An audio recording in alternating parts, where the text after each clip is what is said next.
Hello everyone. My name is Patel. First of all, thank you for giving me this opportunity to present in 18th GCGC Symposium. Today I'm going to talk about my ongoing PhD project identifying the transition of odour from the antemortem period to postmortem period. This schematic represents a mass disaster scenario. And in this mass disaster scenario, one of the methods that law enforcement agencies use are specialized scent detection dogs. Scent detection dogs are one of the preferred search techniques for locating victims and victim remains, as they are known to have a highly advanced olfactory system. Now, in a mass disaster scenario, there are two types of dog units used. One is the search and rescue dogs, and they are trained to detect human scent and they are used to locate alive victims. There is human remains detection dogs, which are trained to detect human decomposition odor and are used to locate victim remains in a mass disaster scenario. Human scent is a combination of VOCs linked with skin, blood, sweat, and volatiles produced by the interaction between microbes present on skin and sweat glands. And so, when a person dies, this unique human scent transitions from an antemortem period to postmortem period. And it is important for us to know when this transition happens, as this could help the law enforcement agencies to understand which type of dog units to be used during a mass disaster scenario. This brings to the aim of my project, which is to investigate the early postmortem VOC profile from human remains donated to the Facility for Research in Experimental and Social Thanatology, known as REST. And the objective here is to develop an optimized TD-GCGC TOF-MS method. In this section, I'm going to talk about the experimental design and the materials and methods used in this project. This research was conducted at REST. It is the only taphonomic outdoor facility in Canada located in Bécancour, Quebec, which allows research on human donors in an outdoor environment. The ethics for this project was approved by UQTR Ethics Committee.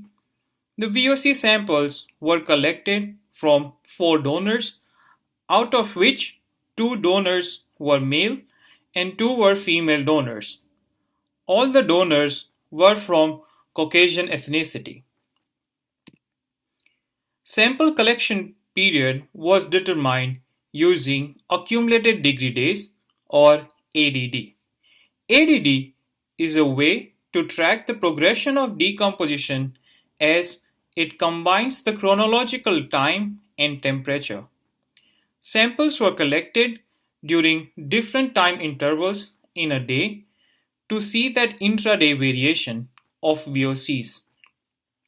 Now, the VOC samples for donor 2020-01 were only collected on day 0, as the body showed signs of autolysis and early signs of putrefaction on the date of placement. Before the donors were transported at REST facility, a baseline VOC sample was collected at the UQTR morgue. The body bag was sealed and VOCs were accumulated for a period of 20 minutes. For sample collection, a stainless steel dual sorbent tube containing 10xTA and carbograph 5TD was inserted in the body bag. Mark's Active-Oc low-flow pump was used to collect accumulated VOCs onto the sorbent tubes. The VOCs were collected at a rate of 100 milliliters per minute for a duration of 10 minutes. At REST facility, the donors are placed under the anti-scavenging cages to prevent any scavenging activities. For sample collection, the cage is removed and we place an aluminium hood which has a sampling port. We allow the VOCs to accumulate under the headspace of the aluminium hood for a period of 20 minutes, and we attach the sorbent tube with our active walk low flow pump, and we collect the VOCs for a period of 10 minutes at a rate of 100 milliliters per minute. For sample analysis, we are using the new Pegasus BT 4D GCGC TOF-MS. Prior to sample analysis, 0.2 microliters of 50 ppm bromobenzene, our internal standard, was injected onto each sorbent tube. The sorbent tube was dissolved at 300 degrees for a period of 4 minutes. We used helium as a carrier gas, and the data was acquired at 250 spectra per second. The unprocessed samples were exported to the older version of Chromatograph, which is optimized for Pegasus BT. The samples were processed at a signal-to-noise ratio of 1000. This is one of the recommended signal-to-noise ratio.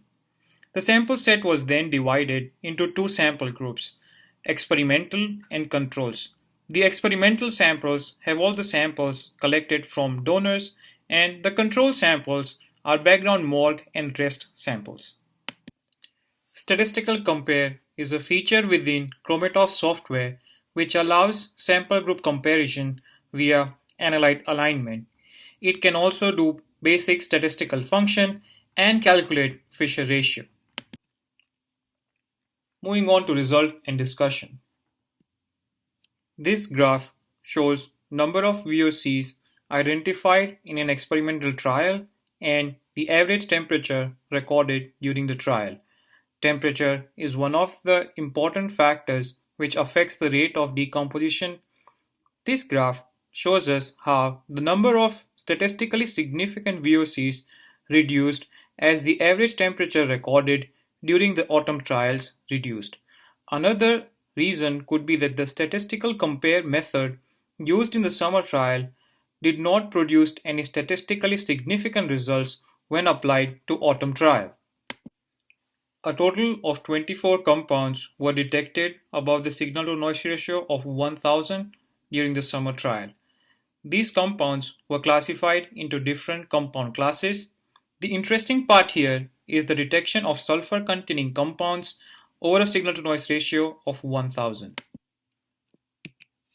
Sulfur-containing compounds are detected in all stages of decomposition. They are considered as semiochemicals, which means that when they are released from human bodies, they come in contact with the entomological species and induce a behavioral change. They are considered to be apneumons, which means that the flies are attracted to human donors. Thus, the detection of these compounds are important in confirming their presence in decomposition odor, and it will also indicate the transition from an antemortem odor to postmortem odor. This transition of odor was seen after day 0 of human donors from summer trial. The sample collection and analytical method, in combination with the initial data processing method developed on peak alignment software, identified different classes of VOCs in summer trial, and the transition of odor was detected. But the same trend was not observed in autumn trial, which highlights the need for further sample collection and method development. Finally, I would like to acknowledge my research team and my wife for ongoing support, and thank you for your attention.